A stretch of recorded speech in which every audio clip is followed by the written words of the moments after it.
On the morning of October 12, 1977, somewhere within the vast winding passages of Moscow's underground sewer system, a United States intelligence operative made a choice that would elevate them to the status of one of the Cold War's most mysterious figures. This decision, born of sheer desperation, was straightforward. Descend, remain concealed, and endure. What ensued was a period of 40 days spent in circumstances that most individuals could not tolerate for 40 minutes. This duration would become a topic of extensive speculation, folklore, and hushed discussions among intelligence professionals for many years. The operative's true identity remains a mystery, as does their gender, personal history, and even their visage. All of this information has either been lost to time or is secured within classified files that may never come to light. We know this individual by a code name, and that code name is Marble. Marble's narrative does not commence with official confirmation or the release of declassified records. It originates from a veil of secrecy, from missing pieces in the historical accounts, and from a single mention within an internal KGB report that surfaced decades later. This document, acquired by researchers after the dissolution of the Soviet Union when certain archives were briefly accessible, was a standard surveillance log dated October 1977. The majority of its contents pertain to typical counterintelligence activities, monitoring foreign diplomats and journalists. It was the sort of routine security work that characterized thousands of such reports during the Cold War era. However, embedded near the center of the document was a concise notation: CIA codename Marble, Arbat District. That was the extent of it. No further explanation, no follow-up, just a code name. The American intelligence community has consistently refrained from commenting on Marble. No official statement has ever been made, neither in declassified documents, nor in the memoirs penned by former officers, nor even in the carefully edited official histories that agencies occasionally publish years after operations have concluded. Their silence is absolute, and in the clandestine realm of espionage, such reticence often conveys more than any official declaration ever could. Yet Marble's story could not remain entirely hidden, for intelligence operations, irrespective of their security classification, invariably leave traces. They leave behind witnesses, and they foster rumors that disseminate through diplomatic channels, eventually reaching journalists, historians, and researchers who dedicate their careers to reconstructing the fragments of operations that were never intended to be known. In Marble's case, these fragments emerged from an unusual combination of sources. There were eyewitness testimonies from Moscow residents who observed events they could not fully comprehend. Scattered Soviet press reports detailed unusual security actions that occurred in the autumn of 1977. And years later, a discovery made within the sewer system would rekindle interest in what had by then become an urban legend. To comprehend what transpired with Marble, one must understand Moscow in 1977. The Cold War was at its zenith, and the Soviet Union's capital stood as one of the most heavily surveilled cities globally. The KGB, the Soviet Union's Committee for State Security, operated with a degree of meticulousness and apprehension that transformed intelligence work in Moscow into a perpetual game of cat and mouse. Every foreign diplomat, every journalist, and every business person entering the city was presumed to be a potential spy until definitively proven otherwise. And even then, they remained under constant observation. American personnel stationed in Moscow, whether formally attached to the embassy or operating under deeper cover, lived with the unshakable conviction that they were being followed at all times.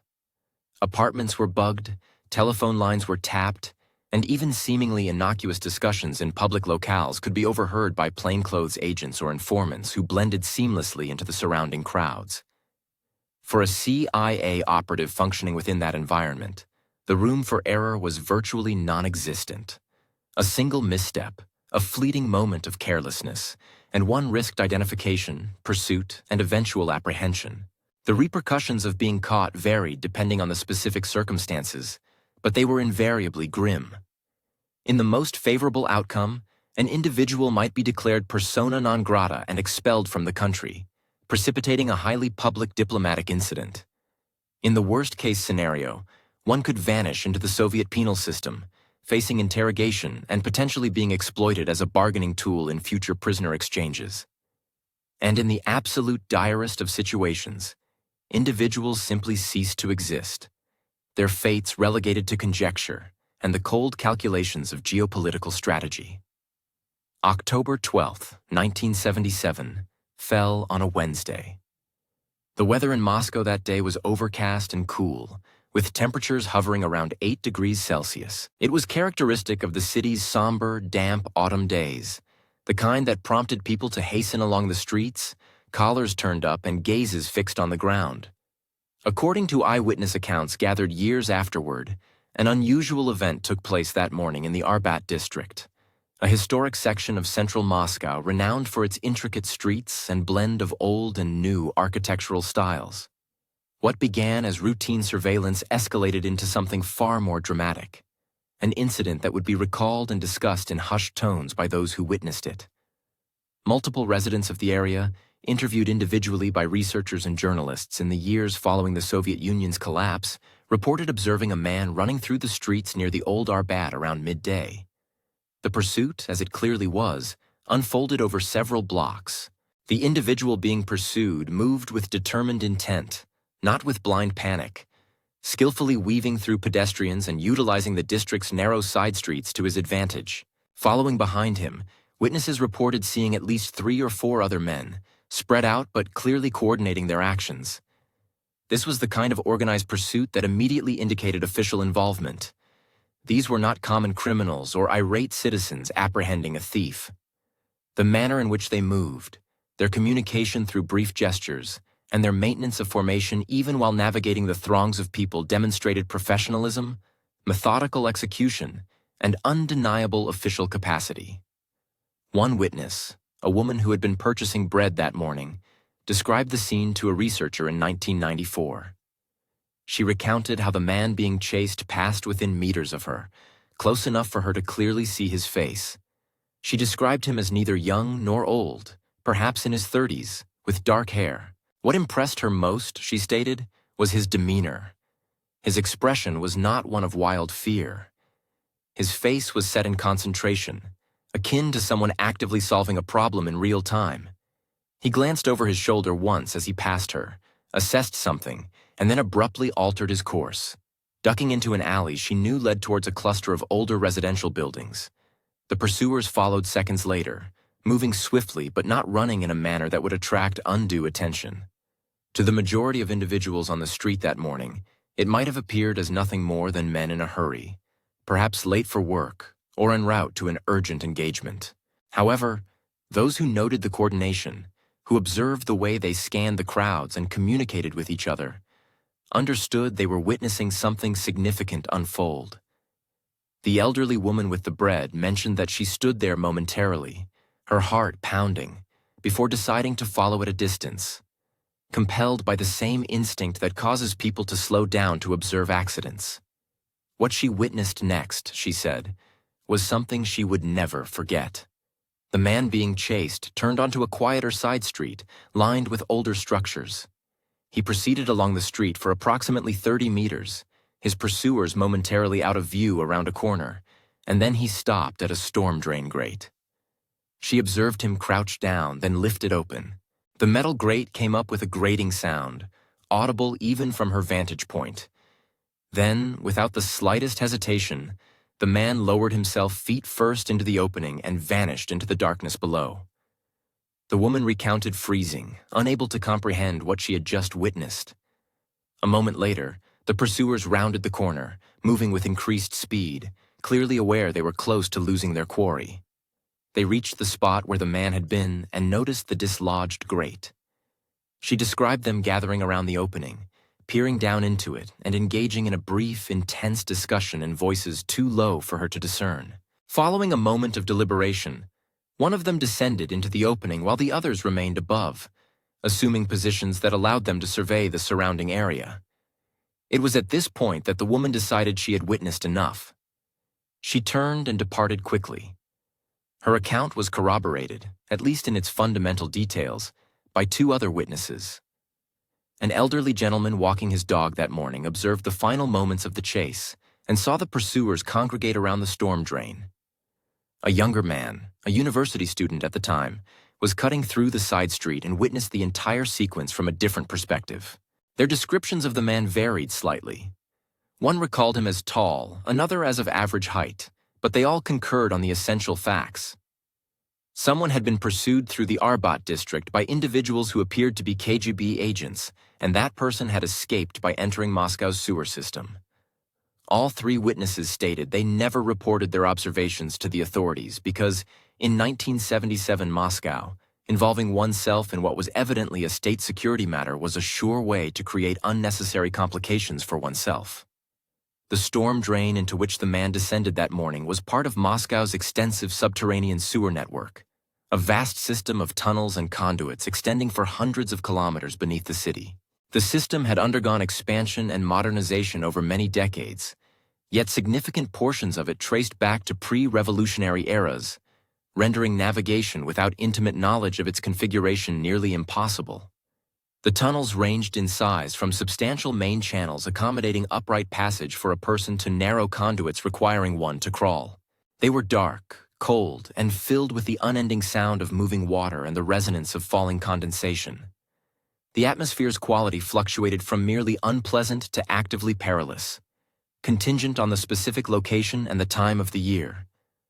In October, as temperatures declined and rainfall increased, the network would have been especially unwelcoming. What transpired next unfolded largely out of public sight, yet its indications were discernible to anyone attuned to observe them. In the days subsequent to October 12th, inhabitants of the Arbat district and adjacent vicinities began to perceive unusual movements concerning the city's subterranean conduits. Utility personnel, or individuals disguised as such, were observed opening manhole covers and storm drains, directing beams of light into the gloom. Vehicles bearing municipal maintenance insignia were stationed at various points, occasionally for extended durations, while men in overalls entered and exited their vicinity. The activity was neither continuous nor conspicuous enough to incite widespread apprehension, but it was persistent and adhered to a discernible pattern. They were engaged in a search. Soviet news accounts from late October and early November offer no mention of a manhunt within Moscow's sewer systems, which aligns with expectations. The KGB did not publicize its operations, especially those involving the pursuit of foreign intelligence agents on Soviet territory. Nevertheless, other subtle references in the press, when interpreted through the prism of eyewitness testimonies from October 15th, provide alternative indicators. A brief article in Moskovska reported that portions of the city's sewer network would undergo emergency repairs in the ensuing weeks, and that residents might observe heightened activity from municipal workers in particular districts. On October 23rd, another piece noted that city authorities were conducting thorough safety assessments of underground infrastructure, prompted by concerns regarding its structural soundness. These publications were unremarkable, the sort of bureaucratic pronouncements that populate the latter pages of urban newspapers. But their timing and the ambiguity of their explanations suggest they served as pretexts for an undisclosed undertaking. Moscow residents interviewed decades later recalled the observed activity. One individual residing in an apartment block near the Arbat in 1977 recounted a distinct recollection of a period lasting several weeks during which maintenance crews seemed to be perpetually present in the neighborhood. He stated that upon waking, he would observe vehicles parked on his street and men in overalls descending into manholes, remarking that he found it peculiar because no repairs appeared to be effected. The activity simply continued without visible improvements, day after day. Another woman recalled her husband, who was employed by the city's water department, mentioning a high-priority operation of some kind in the central district, but stated that crews were being diverted from their regular duties to assist with a matter he was not at liberty to discuss. Assuming the individual who entered that storm drain was indeed the operative designated as Marble, then we are considering someone who had to evade not only passive observation, but also an active, systematic exploration of the underground system. The KGB would have proceeded with this task methodically. They were aware that someone had descended, and that eventually that individual would have to surface, either to abscond from the city or simply because prolonged survival within the sewers was virtually unfeasible. The search would have concentrated on identifying all exits, monitoring ingress points, and systematically progressing through the tunnel network in segments. They would have utilized every available resource: schematics of the sewer layout, personnel familiar with the subterranean infrastructure, and potentially even canines trained for scent detection in challenging environments. For Marble, surviving the initial days would have entailed staying ahead of the pursuit, retreating deeper into the system whenever the sounds of the chase drew too near, and locating concealment spots as beams of light swept through the tunnels. The physical obstacles were substantial. Water constituted the primary concern, and within a sewer system, locating potable water presents a counterintuitive challenge. The water circulating through the channels is contaminated and hazardous, capable of inducing illnesses that, under such circumstances, could prove fatal. However, Moscow's underground network also provided access to the city's freshwater supply lines, conduits delivering drinking water to buildings and public facilities. If Marble possessed any familiarity with the system's topology, or had undertaken any preparations before the operation deviated from plan, they might have known the locations of these access points. Moisture on walls and pipes could also be collected, though the yield would be minimal and the process time-consuming. Every decision regarding the timing and quantity of water consumption had to be balanced against the risk of dehydration versus the peril of exposure while accessing water sources. Food presents an even greater complication. There is no sustenance within a sewer system unless one brings it along. The probability that Marble carried more than minimal provisions upon entering the underground is exceedingly low. This was an operative evading active pursuit, not an individual embarking on a pre-planned expedition. Whatever sustenance they possessed in their pockets, perhaps some emergency rations, would have been depleted within the first week. Subsequently, it would have become a matter of enduring hunger, of witnessing the body gradually deplete itself, breaking down muscle and fat to maintain essential organ function. The human body can subsist for weeks without food, provided it has water. However, the physical deterioration is profound. Strength wanes. Reaction times decelerate. The capacity for clear thought becomes compromised. Each day without nourishment exacerbates the challenges of the subsequent day and renders each decision more difficult. The cold would have been relentless. October in Moscow signifies temperatures that can approach freezing, and underground, devoid of any proximate warmth, the cold becomes an ever-present penetrating sensation. The tunnels would have been saturated with moisture, and damp cold is considerably more perilous than dry cold, as it leaches body heat at a far greater rate. Without adequate attire or any means to remain dry, hypothermia emerges as a genuine threat. Marble would have needed to maintain movement whenever feasible to generate body heat, yet movement consumes calories that they could ill afford to expend.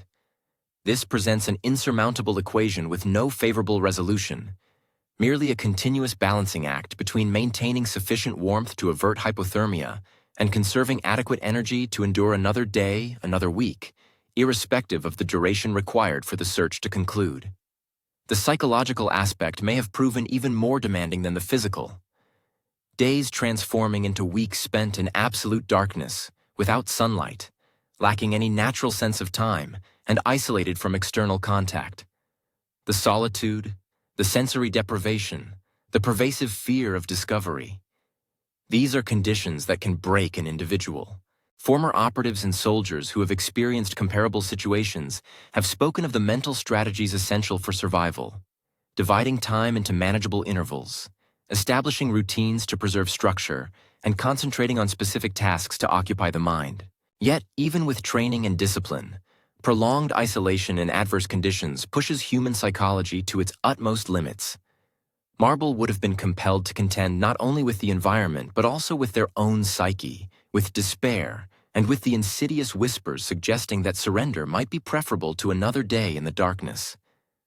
The search persisted throughout October and into November. The pattern of activity surrounding the city's subterranean infrastructure continued, although it may have diminished in intensity as days passed without any indication of the fugitive. The KGB faced an inherent dilemma. Moscow's sewer system was vast, and an individual intent on remaining concealed could evade even a determined search if they exercised discipline and caution. The tunnels interconnected in intricate ways. Certain sections lacked detailed mapping. There were access points leading to other underground networks, utility conduits, antiquated drainage channels, and abandoned segments from earlier construction periods. It was akin to seeking a person within a dark, waterlogged labyrinth extending for hundreds of kilometers beneath one of the world's most expansive metropolises. However, searches cannot continue indefinitely. Resources are finite. Personnel have other obligations. At a certain juncture, the calculation shifts from, "We will locate this individual," to, "The probability of their discovery does not justify the continued allocation of resources."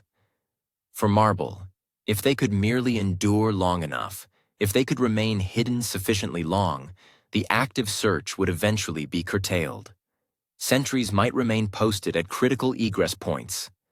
Passive surveillance could persist, but the teams of men descending into the tunnels with flashlights and dogs would be redeployed to other operations. It evolves into a contest of endurance, and the central question becomes, who falters first, the hunter who yields or the hunted who can no longer persevere? On November 21, 1977, precisely 40 days after the pursuit through the Arbat district, a shift occurred. Residents who had grown accustomed to the presence of maintenance vehicles and crews in the vicinity observed that the activity abruptly ceased. The vehicles vanished. The men in overalls were gone. The manholes that had been opened and monitored for weeks were resealed and left undisturbed. It was as if a directive had been issued and the entire operation was concluded overnight. One resident, interviewed in the late 1990s, recalled the change due to its suddenness. One day there were workers on his street. The next day there was nothing, and his neighborhood reverted to its normal state, as if the preceding weeks had never transpired. The reasons behind the abrupt termination of the search remain a matter of conjecture. The KGB might have concluded that whoever had gone underground had perished in that subterranean environment. The passage of 40 days beneath the surface without resurfacing would have made survival highly improbable. Alternative hypotheses include political considerations, where other pressing matters demanded attention and resources, or perhaps pressure from superiors to terminate an operation that had consumed substantial manpower without yielding meaningful results. It's also conceivable that they possessed information never publicly disclosed. Intelligence suggesting the operative was no longer within the sewer system or even in Moscow. Without direct access to KGB records, assuming they still exist, we are left to infer meaning from the sequence of events and the scant pieces of information that have surfaced over the years. The immediate days following the cessation of the search are where the narrative becomes even more conjectural. There are isolated reports, both unreliable and impossible to corroborate, of a figure being observed near the Moskva River in late November. This river dissects Moscow, and the sewer system connects to it at various points through substantial drainage conduits. Several individuals interviewed years later asserted they witnessed someone emerging from one of these outlets late one night, a person who moved swiftly along the riverbank before vanishing into the darkened streets. The descriptions provided are imprecise. Once again, we are discussing recollections from decades past, filtered by time and the inherent fallibility of eyewitness accounts, yet they share a consistency in basic details.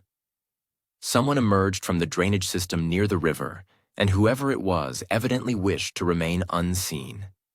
Following this, Marble entirely disappears from all records. There is no documentation of apprehension, no diplomatic incident, and no body discovery. The KGB document that referenced the codename lacks any subsequent entries, offering no notation regarding the search's outcome or the operative's fate. The American intelligence community has maintained steadfast silence, neither confirming nor denying the operation, the operative, or its resolution. Marble becomes a spectral presence, a name tied to a story existing in the nebulous space between verified history and persistent rumor. The discovery in 1993 introduced a new dimension to the enigma, although it generated more queries than it resolved. During routine maintenance within a segment of the Moscow sewer system proximate to the Arbat district, workers uncovered a waterproof pouch lodged in a crevice of the tunnel wall. The pouch had significantly deteriorated, but its contents, several sheets of paper, had been partially shielded from the pervasive moisture. The pages were transferred to Russian authorities, and eventually, after the conclusion of the Cold War and a greater flow of information between former adversaries. Details of the discovery found their way to researchers and journalists. The pages were largely illegible. Water damage, mold, and prolonged exposure to the harsh subterranean environment had rendered most of the writing into smudged, indistinguishable stains. However, fragments, isolated words, and letters remained discernible, and crucially, they appeared to be in English. One page bore what seemed to be the partial word day near the top. Whether it signified Monday, day 1, or something else entirely was impossible to ascertain. Another fragment displayed what might have been the letter W, followed by an indecipherable smudge, which could have been water or something entirely different. A third page contained scattered letters, T, R, N, which might once have formed words or sentences but were now merely isolated marks on ruined paper. The importance of this discovery lies not in its content, as the pages conveyed nothing coherent enough to serve as information. Its significance stems from what it suggested, that at some point, someone had been present in that specific section of the sewer system. This individual wrote in English and felt compelled to document something on paper, preserving it in a waterproof pouch. The location where the pouch was discovered aligned with the area where marble was reportedly seen entering the storm drain. The estimated age of the paper's deterioration, according to Russian forensic experts, was consistent with documents that had been underground since the late 1970s. None of this constitutes definitive proof, but it lends credence to the account, elevating it from mere rumor to something that may have actually transpired. Russian authorities, for their part, acknowledged the discovery but offered no interpretation of its meaning. The pages were photographed, catalogued, and presumably archived. American intelligence officials, when questioned about the discovery by journalists in the mid-1990s, declined to comment, maintaining the same reticence they had exhibited from the outset. The pages themselves have never been fully disclosed to the public.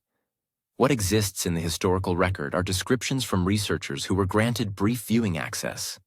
Photographs depict water-stained paper with text fragments, fueling an ongoing debate about whether these constitute evidence of Marble's time underground or are merely an coincidental artifact unrelated to the narrative. The question of what transpired with Marble after they departed Moscow, assuming such a departure occurred, remains without a satisfactory answer.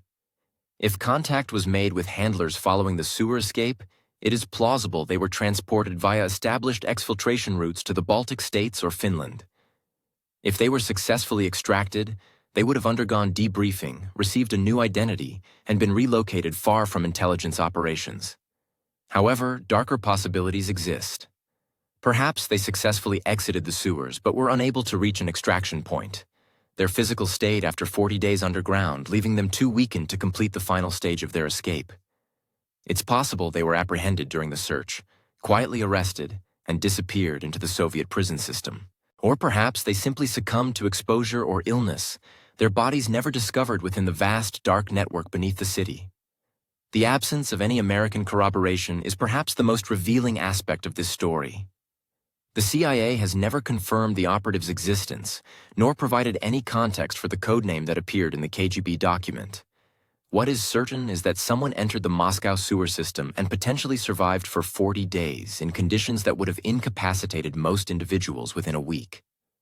This person could have evaded one of history's most formidable security services, enduring a systematic search of one of the world's most challenging urban environments. And perhaps, after 40 days, they actually managed to escape. Or, conversely, vanished so completely that, over 40 years later, we still lack certainty regarding their ultimate fate.